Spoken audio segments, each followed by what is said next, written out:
구원을 이룰 수도 있을까라는 제목으로 하나님의 말씀 전하겠습니다. 우리가 인생을 살면서 여러분 한 번쯤은 스스로에게 혹은 하나님께 이런 질문을 던져 봤을지도 모릅니다. 구원을 이룰 수도 있는가? 하나님, 저를 버리십니까? 라는 질문을 해보실 수도 있을 거예요. 혹자는 한 번 구원은 영원한 구원이다 라고 이야기를 하죠. 그런데 오늘 우리가 읽은 이 본문의 말씀을 보면, 이 마태복음 22장을 보면 우리의 가슴을 좀 서늘하게 하는 말씀들이 계속해서 나옵니다. 임금의 왕의 초대를 받았음에도 스스로가 그 초청을, 하나님의 구원의로의 초청을 거절하는 사람이 있는가 하면, 한 사람은 믿는 자들의 무리와 같은 혼인잔치에 참석했음에도 불구하고 예복을 입지 않아 쫓겨나게 되는, 그래서 바깥 어두운 데서 슬피 울며 이를 갈게 되는 그런 비참한 상황을 경험하는 사람의 모습을 오늘 보기 때문입니다. 잔치 안에 분명히 들어와 있었는데 사실은 구원받은 무리 가운데 섞여 있었음에도 불구하고 왜 마지막 순간에 버림을 받게 되었을까라고 우리는 생각해 볼 수 있습니다. 그래서 우리는 그렇게 질문해 볼 수 있죠. 그가 가졌던 구원을 잃어버린 것인가? 아니면 애초에 이 사람은 구원을 받은 적이 없던 것인가? 라는 질문을 해볼 수가 있습니다. 여러분, 오늘 우리가 나누는 이 말씀은 이 주간에 여러분이 아침에 묵상하셨던 그런 마태복음의 말씀인데, 우리에게 굉장히 중요한 의미를 주고 있는 말씀입니다. 여러분, 이 말씀을 들으시면서 우리의 구원에 관하여 어떻게 우리는 정말 이 하나님의 큰 기쁨, 이 구원에 참여하는 자가 될 수 있을까? 구원에 관하여 더 이상 흔들리지 않은 확신 가운데 우리가 어떻게 하면 거할 수 있을까? 이 말씀들을 들으며 오늘 우리에게 주신 하나님의 음성을 듣는 그런 시간이 되기를 주의 이름으로 축원합니다.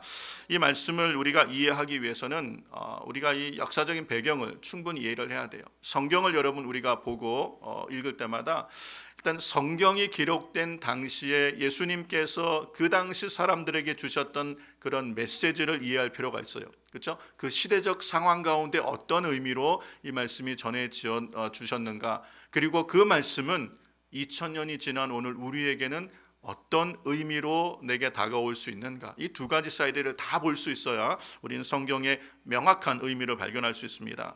이 말씀은 이 당시 예수님께서 공생의 마지막 한 주간을 남겨두고 계셨죠. 종료주일 예루살렘에 입성하신 후에 예수님은 성전을 청결케 하는 일을 다시 한번 하셨어요. 하나님의 통치 보좌가 되어야 될 예루살렘 성전이 강도의 도굴처럼 되어버렸어요. 장사하는 자들이 널려 있고 그 당시에 가장 강력한 종교적 권세를 갖고 있었던 대제사장과 사두개파, 바리새파 사람들은 하나님의 뜻과는 상관없이 성전 안에서 장사하는 무리들과 결탁하여 하나님의 마음을 아프게, 우리 주님의 마음을 아프게 하고 있던 그 시대적 상황 속에서 예수님은 성전을 엎으신 거예요. 그 이후에 제사장 그룹, 그리고 사두개파, 바리새파, 헤롯 당원들, 이런 사람들이 다 연합하여, 원래는 물과 기름이에요. 연합할 수 없는 사람들이 연합하여 예수님을 죽이는데 한 마음이 되어서 그렇게 해서 금요일 예수님을 십자가에 못 박게 되는 사건이 일어나죠.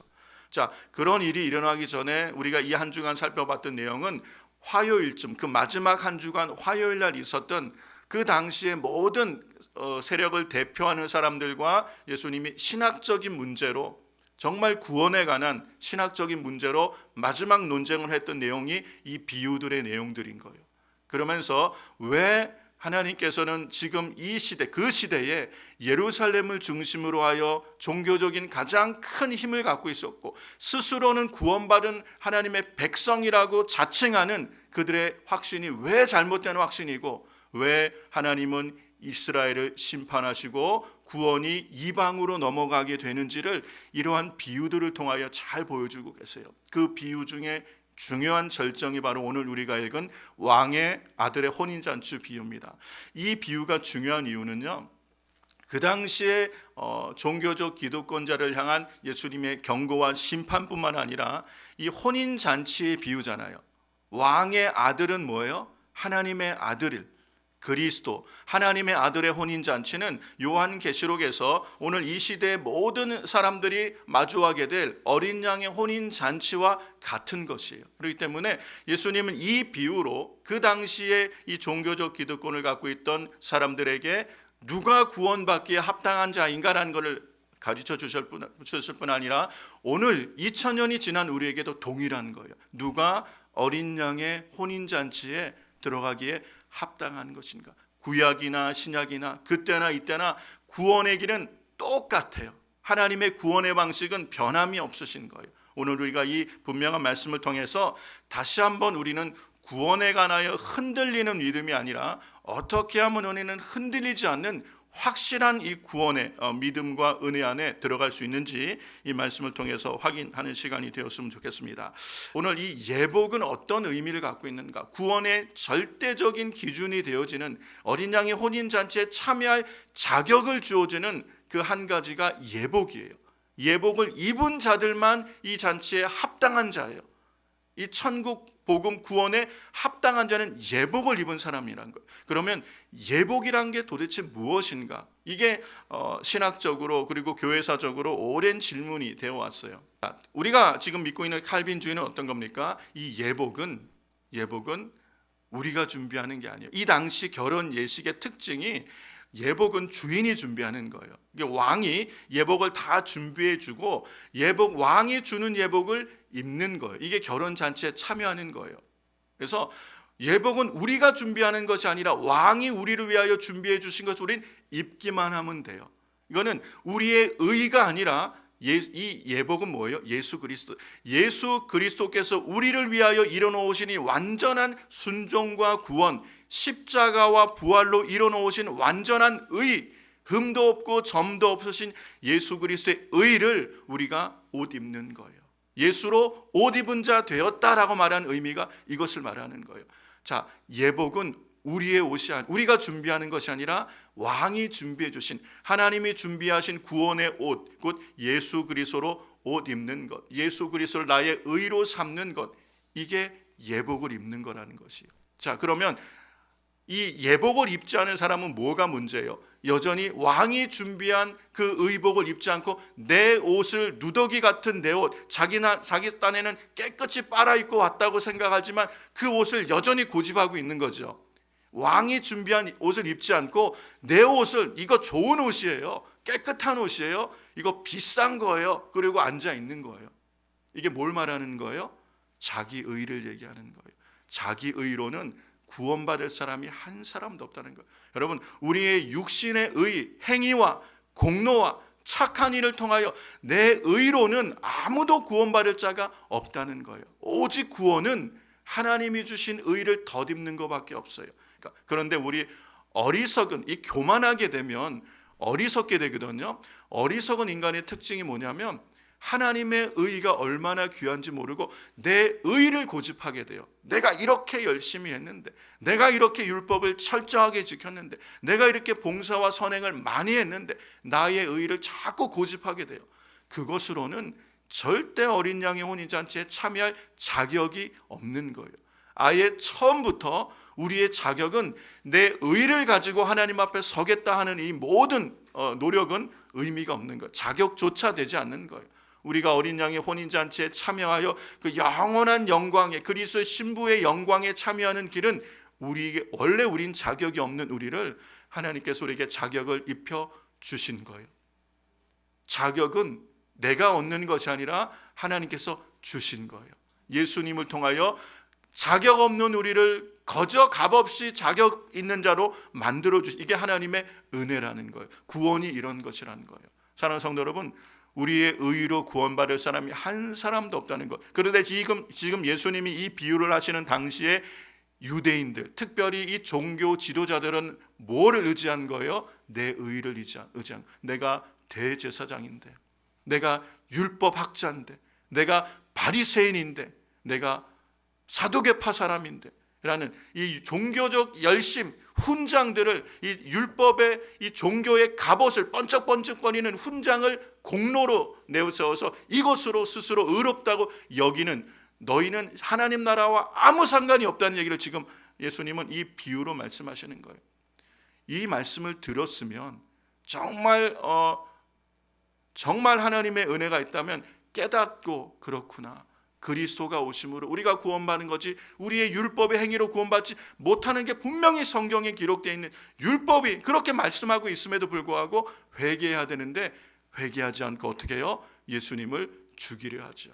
자, 그러나 이 사람들 중에도 돌이키고 회개한 사람들이 있어요. 자, 그러면 어떤 사람은 이 비유를 듣고 마음이 분하여 예수님을 죽일 생각으로 분기탱천하여 죽일 것만 생각하고 돌아가는 사람이 있는가 하면 어떤 사람은 왜 돌이키고 회개를 하죠? 그래서 자기의 누더기 같은 자기 의를 벗어버리고 하나님께서 왕이신 주님이 우리에게 값없이 주신 그리스도의 의의 옷, 십자가 대속의 은혜를 받아들이고 그 부활의 생명에 참여한 자가 될 수 있죠. 어떻게 이렇게 차이가 나는 거죠? 여러분은 우리의 공로가 아니라 오직 십자가의 의로 구원받았음을 믿으시죠?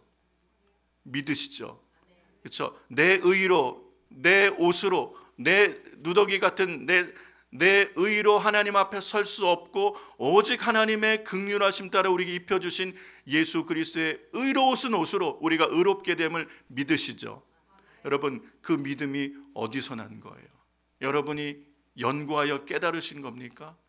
아니면 여러분이 공부를 열심히 하여 발견한 것입니까? 아니라는 것이에요. 이것을 깨닫게 하시는 분이 성령님이라는 거예요.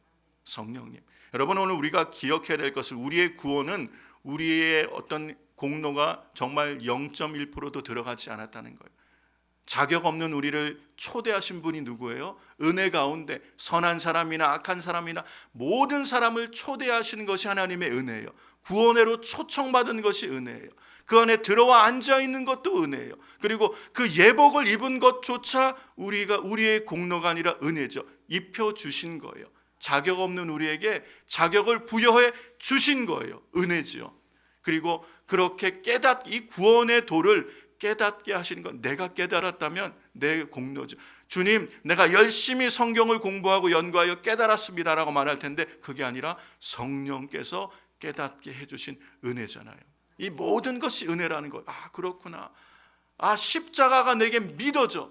부활의 주님이 내게 주님으로 믿어지는 이 은혜를 성령님이 주신 거예요. 그로 말미암아 우리가 구원을 얻게 된 것이다. 자, 보세요. 이사야서 61장 10절에 보면 이미 구약은 우리의 의가 아니라 하나님이 입혀주신 옷으로 구원의 의를 입게 된다고 이미 이사야서를 통하여 말씀하고 계신 것들이, 예수님이 그냥 하신 말씀이 아니라 예수님은 구약의 모든 하나님이 이미 예언하시고 하신 말씀을 그대로 성취하시는 거예요. 이사야서 61장 10절에 같이 한번 읽어볼게요.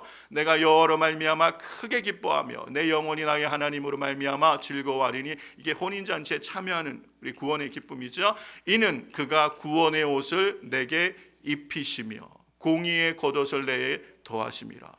이게 뭐예요? 예수님의 십자가예요. 구원의 옷을 내게 예수 그리스도로 옷 입은 자 되었느니라. 사도 바울, 히브리인 중에 히브리인이요 바리새파 사람이요 나는 율법에 흠이 없는 자라고 얘기했던 그가 그 모든 것들을 자기가 이전에 자기 의와 같이 자랑으로 여겼던 이 모든 것을 뭐같이 여겨요? 배설물처럼 여긴다. 이젠 오직 뭐만 자랑한다고 바울이 얘기해요? 예수 그리스도의 십자가만 자랑한다. 예수 그리스도의 십자가가 내 의라는 거예요. 구원의 의를 입혀주신 예수로 옷 입은 자 되니까 내 자랑은, 내 의는 아무것도 아니, 율법으로, 그리고 그의 태생적으로 내가 바리새파 사람이고 내가 율법으로는 흠이 없고, 이 얘기는 철저하게 율법을 지켰다는 거예요. 행위와 공로가 남다른 사람이에요. 그런 것으로는 구원과 아무 상관이 없음을 깨닫고 오직 나의 의는 예수, 오직 나의 자랑도 예수, 오직 나의 구원의 길은 예수 그리스도를 옷 입는 것, 예수 그리스도를 믿는 것, 영접하는 것, 내 삶의 주님으로 모시는 것, 이것 외에는 구원의 길이 없음을 히브리인 중에 히브리인이었던 그 당시 최고의 학자였던 사도 바울은 깨닫고 바짝 엎드려진 거예요. 그에게 구원이 있는 것. 그렇죠? 이 구약의 전문가였는 이미 구약을 아는 거예요. 하나님은 원래부터 우리를 구원하실 때 우리의 행위와 공로가 아니라 구원의 옷을 입혀주시기 원하셨고, 공의의 겉옷, 하나님의 공의는 십자가에서 완성됐어요. 죄에 대하여 하나님은 심판하신 공의가 십자가에서 아들을 내어 주심으로 우리의 죄를 대속하는 죽음으로 공의를 이루신 거예요. 그 공의의 옷을 입혀주신 거예요. 이게 우리는 죽어야 입을 수 있는 옷이에요. 근데 죽음은 끝이잖아요. 예수님이 대신 죽으시는 십자가로 하나님의 공의를 이루신 거예요. 그래서 예수님을 옷 입는다는 게 공의의 옷을, 겉옷을 입는 거예요. 그래서 우리는 담대하게 당당하게 혼인잔치에 참여할 자격을 입혀주신 거예요. 이게 전가된 의라고 얘기하는 거예요. 내 의가 아니라 주님이 입혀주신 의, 은혜지요. 우리는 은혜로 그 구원에 참여한 자가 된 줄로 믿습니다. 그러므로 이걸 깨달은 게 뭐예요? 성령으로 깨닫게 하신 거예요. 그러므로 이제 우리의 행실은 뭐예요? 그러면 구원받은 이 의의 예복을 입은 사람이 이걸 벗어던지고 다시 누더기 같은 겉옷을 찾아 입을까요? 그럴 수 없다는 거예요. 그래서 장로교에서 말하는 이 행실이라는 게 뭐냐면 구원받기 위하여 우리가 준비하는 행실이 아니라는 거예요. 이미 구원받은 이 어린 양의 의의 옷을 입은 우리는 이 옷에 합당한 삶을 살기로 결단하는 거예요. 합당한 삶을 살기로. 비록 부족하지만, 나에게 자격 없지만 나를 어린 양의 신부로 삼아주시고 예수 그리스도 안에 값없이 의롭다함을 입혀주시고 하나님의 소유 삼아주신 이 은혜가 놀랍고 감사한 거예요. 이걸 깨달은 것이 놀라운 은혜요, 감사요. 그렇게 자격 없는 나를 구원하시고 자녀 삼아주신 게 너무 감사해서 이전으로 돌아가지 않겠다는 결단이 우리의 선한 행실로 나타나는 건 줄로 믿습니다. 그런 은혜를 받아놓고선 한 번 구원은 영원한 구원이니까 이 땅에 사는 동안은 내 마음껏 살다가 죽으면 천국 가면 되지, 이런 구원파 같은 신학이 얼마나 우리의 신앙을 좀먹는지 몰라요. 좀먹는지 몰라요. 그러므로 깨달아야 돼. 우리가 다시 한번 이 말할 수 없는 은혜를 받은 우리가 이제는 이 주신 의의 옷에 합당하게 살고자 하는 우리의 결단, 이걸 감사의 윤리라 그래요. 우리의 기독교 윤리는 감사함으로 나오는 윤리예요. 얼마나 은혜에 감사, 스스로가 이제는 구원을 얻기 위해서가 아니라 구원받은 자녀의 신분에 합당하게 살고자 노력하는 거예요. 우리가 의의 옷을 입었어요. 하나님의 자녀의 옷을 입었으면 하나님의 자녀답게 살아가는 거예요. 합당한 거예요. 그게 마땅한 거예요. 그렇게 살아가고자 몸부림하는 거예요. 비록 또 넘어지고 연약해도 그것으로 하나님 우리를 책망하는 것이 아니라 그런 행위로 구원받은 게 아니잖아요. 원래 자격 없고 원래 공로 없고 원래 악한 자였던 우리가 자격을 입혀주셨으니까 이제는 구원받은 자로서 그 입고 있는 의의 옷에 합당하게 예수님을 따르고 예수님을 닮아가고자 하는 제자도로 살아가는 것, 이게 성도의 신앙생활인 줄로 믿습니다. 그러므로 주님은 바로 이 사람을 끝까지 붙드시는 것, 성령으로 인치시고 너는 내 것이라. 절대로 이 구원은 빼앗기지 않는 거예요. 내가 구원을 잃어버릴까? 더는 이런 우리가 염려와 근심은 내 행위와 공로로 구원을 받겠다고 하는 사람은 늘 염려해야 돼요. 왜요? 그 행위로는 구원을 받을 수 없으니까. 그러나 여러분이 성령 안에서 깨닫고 예수 그리스도 십자가의 대속의 은혜로 내가 값없이 의롭다 하심을 입은 자 되었고 예수 그리스도를 옷 입은 자 되었음을 믿는 분이라면 우리는 더 이상 우리의 구원을 의심할 필요도 없고 염려할 필요도 없어요. 왜? 원래 우리는 자격 없던 우리를 의롭게 해주시고 자격을 부여하신 분이 하나님이세요. 하나님이 옳다 인정하시고 하나님이 내 자녀다 인정하시고 좀 누가 바꿀 수 있겠어요?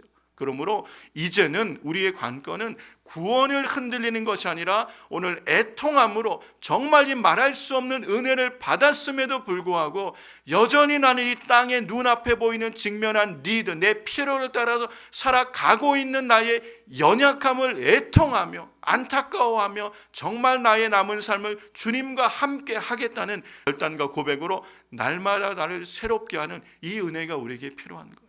이 은혜, 이걸 성령님의 도우심이 있어야 되겠죠. 성령님, 부족한 저를 구원하심을 감사합니다. 이제 나의 행위로 하나님 앞에 서지 않겠사오니 날마다 입혀주신 이 옷에 합당한 삶을 살아갈 수 있도록 보혜사이신 성령님 저를 도와주세요. 그러니까 날마다 이제는 우리가 성령의 도우심을 힘입어 예수님을 따라가며 예수님을 쫓아가며 제자의 길을 가며 하나님을 기쁘시게 하는 하나님의 영광을 위해 살아가는 믿음의 삶, 이게 성도의 신앙생활인 줄로 믿습니다. 그 길 끝에서 우리는 이 좁은 길 끝에서 부활의 주님을 만나며 그 영광의 나라에 이제는 영원히 살게 될 것, 이것이 우리에게 있는 살아있는 소망, 산소망, 진정한 구원의 소망인 줄로 믿습니다. 이 모든 소망을 누리는 저 여러분 되길 주의 이름으로 축원합니다.